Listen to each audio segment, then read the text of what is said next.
cara kita menganalisa kerusakan optocoupler. Jadi, kita harus tahu dulu akibat dari sebuah power supply switching jika rusaknya optocoupler sebelum kita membongkar ya. Jadi, misalnya ada problem power supply switching. Dari gejala kerusakannya kita tahu bahwa itu adalah kerusakan optocoupler. Nah, di sini konten kami akan menjelaskan cara analisa akibat dari kerusakan sebuah optocoupler pada power supply switching. Bagaimana kita menganalisa? Jadi, power supply switching kalau rusak ya pada optocouplernya. Jadi, teman-teman, optocoupler adalah dia ini ya rangkaian umpan balik deh teman-teman atau feedback. Dia sangat penting teman-teman. Jadi kalau dia rusak, kita harus tahu ciri-cirinya. Pertama, fungsi optocoupler power supply switching kita paham dulu ya.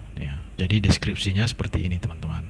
Nah, kalau deskripsinya sudah diketahui, sudah kita tahu, jelas nanti gejala kerusakan sebuah optocoupler pada power supply itu bisa kita ngerti juga teman-teman. Jadi pertama ini ya kerusakannya ini ya, power supply tidak menyala sama sekali atau over voltage ya. Kemudian dia bisa drop juga tegangan.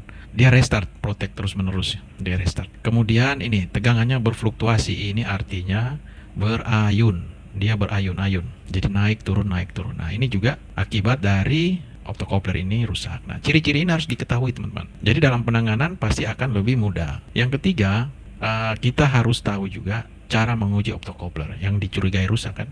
Setelah tahu ciri-ciri yang di atas tadi, kita bisa mengujinya dengan cara visual. Dia retak, gosong, ya kan, perubahan warna, ya.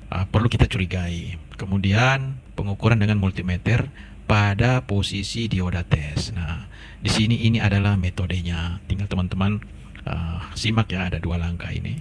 Yang ke itu tadi ya A, B, yang kemudian C-nya pengujian dalam rangkaian. Nah, ini yang agak paling sulit teman-teman. Jadi rangkaian ini dia harus posisi on power supply-nya sehingga kita bisa melakukan pengukuran tegangan ini ya. Ini antara kolektor dan emitter ya. Kemudian harus juga diperhatikan poin yang ini. Ini karena pengukuran tegangan semua teman-teman. Jadi perlu dikuasai. Yang keempat akibat dari kerusakan optocoupler. Yang keempat adalah ini. Seperti di atas tadi, tapi ini kami uraikan lagi ya. Dia tidak menyala atau mati total, dia over voltage, dia tegangan terlalu rendah kan. Ini dia terus-menerus protect ya.